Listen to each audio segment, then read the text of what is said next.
Welcome back. I'm Russell Quirk. It's 10:40. I'm here till 1 o'clock in for Alex Phillips. Let's talk to Dr. Alan Mendoza now, friend of the show and of Talk generally, of course, Executive Director of the Henry Jackson Society. Alan, hi. Good morning. Welcome. Hello.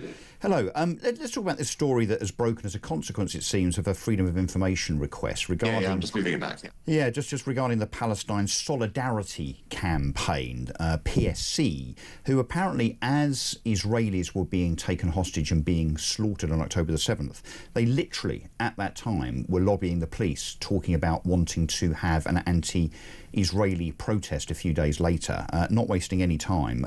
It's been described as ghoulish, actually, Alan. What sort of individual, as they're watching on the news this atrocity unfolding in front of them, thinks, I know what I'll do. I'll ring the Metropolitan Police and see if I can protest against the country that is the country of those victims, and I'll do that now.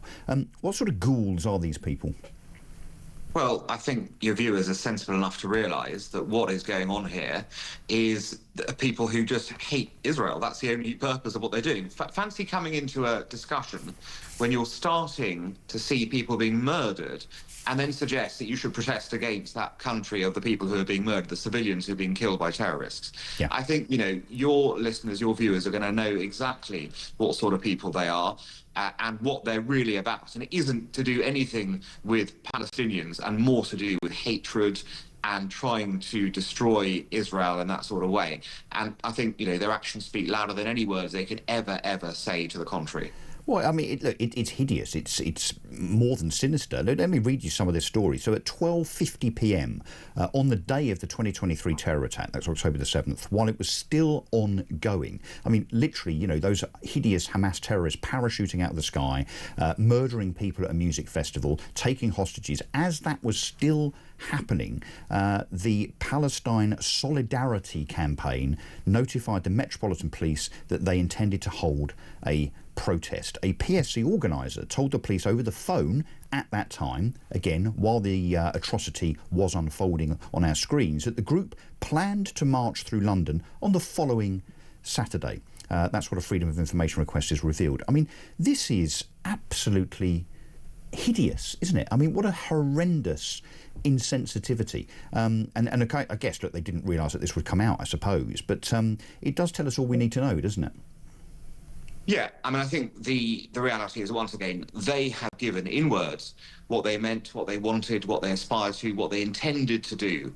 And none of it was to do with solidarity with Palestinians, and all of it was to do with solidarity, clearly, with the murderers of Israeli civilians. I mean, how awful that while that was going on, this is what enters people's minds. Not compassion for those who'd been killed, not compassion for the humanitarian disaster that's unfolding in the Hamas attack in Israel, but rather this approach towards actually, you know, sort of suggesting that there should be a march.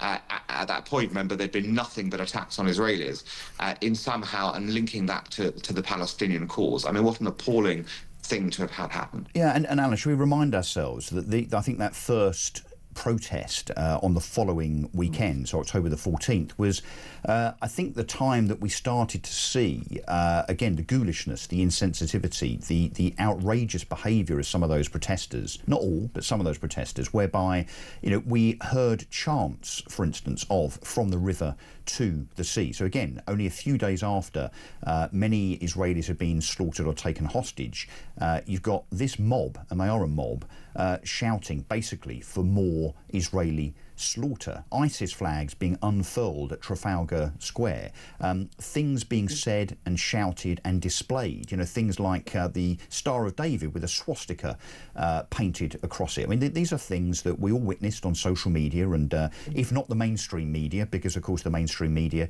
the BBC included, spent several weeks before they would even label the atrocities by Hamas as terrorism. Let's remind ourselves of exactly what was going on. And these guys, the PSC, the so-called Palestinian Supporters Club, whatever they want to name themselves, doubled down. Well, yeah, exactly. I mean, they claim to be the Palestinian Solidarity Campaign. If the solidarity you're trying to achieve here is to praise terrorism. I'm not sure that's solidarity in any way, shape or form. It doesn't help the Palestinian people. It certainly doesn't help the Israeli people. It's a ridiculous misnomer.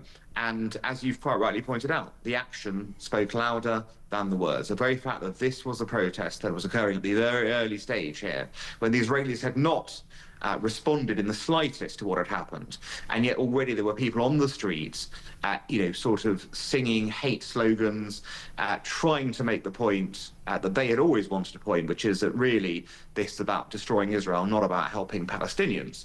And when you have that on London streets, you have to be very concerned and wonder what sort of people are really driving this cause, and what sort of people were driving the cause for the whole 15, 16 months that we've seen those protests on the streets of London. Of course, there are people who are genuinely moved by the idea of, trying to support Palestinians.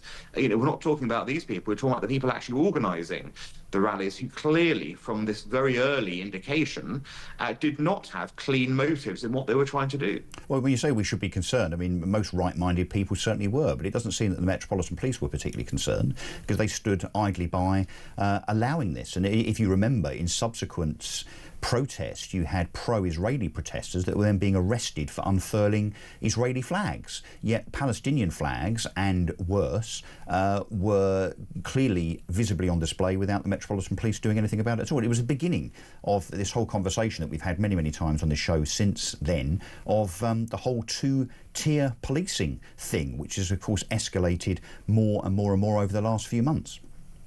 Yeah, exactly, and that is the key point here. What we saw actually in the last example of this a couple of weekends ago, when the Metropolitan Police did get their act together, they were able to do large-scale arrests and stop the protesters from trying to achieve what they wanted, which was clearly to disrupt the lives of Jewish citizens in London, because they wanted to hold marches by synagogues. Now, the reality is this should have happened at the start, not the end of this process. Yes. It should have taken 16 months to get to the obvious stage here, to say that something was wrong here and that there are other ways you could protest if you wanted to, than by inconveniencing your fellow citizens, as well as all those slogans, etc. And in reality, the police have got a lot of questions to answer. We know that. As you said, it started a long conversation about two-tier policing, which obviously still isn't over. But what the police have shown us is that they were able to use the powers that they at various points suggested they didn't have a couple of weeks ago to shut down those protests. They seem to have them when it comes to certain demographics. So if it's the likes of St George's Day protests and what some would call patriotic protests, they use those powers with abandon. But when it comes to certain other members of society, not so much. Let's just talk quickly before you go about these Trump sanctions on the International Criminal Court, as we're on the subject. What do you make of this? This is Donald Trump effectively saying that members of the International Criminal Court that called for the arrest of Benjamin Netanyahu and his defence minister, that he's going after them, and effectively, if they have any US interests, particularly economically, like bank accounts, he's going to freeze them. Yeah, absolutely, and Donald Trump is right about this. The ICC's behaved disgracefully in recent months in its sort of kangaroo court persecution of Israel, which is not a signatory to the ICC treaty, and should not be under its jurisdiction because of that, but also because the ICC is a court of last resort. It is a court of last resort who has to step in when domestic systems fail. Now, the Israeli political and judicial system is very robust. The Israelis have held numerous politicians and others to account for various alleged abuses of power over the years. The idea that the Israeli legal system requires an international criminal court to intervene is for the birds. And what's happened here is a naked power grab by this court, which is trying to virtue signal to the world. It's crossed its boundaries. The Americans are quite right to say if it's crossed their boundaries there, they could well cross their boundaries with issues that the Americans are concerned with. The Americans are also, let's not forget, not signatories. And as a result, the Americans are quite right to say, if you're going to play against the rules, we are going to force you back towards the rules by sanctioning you. It's the right thing to do.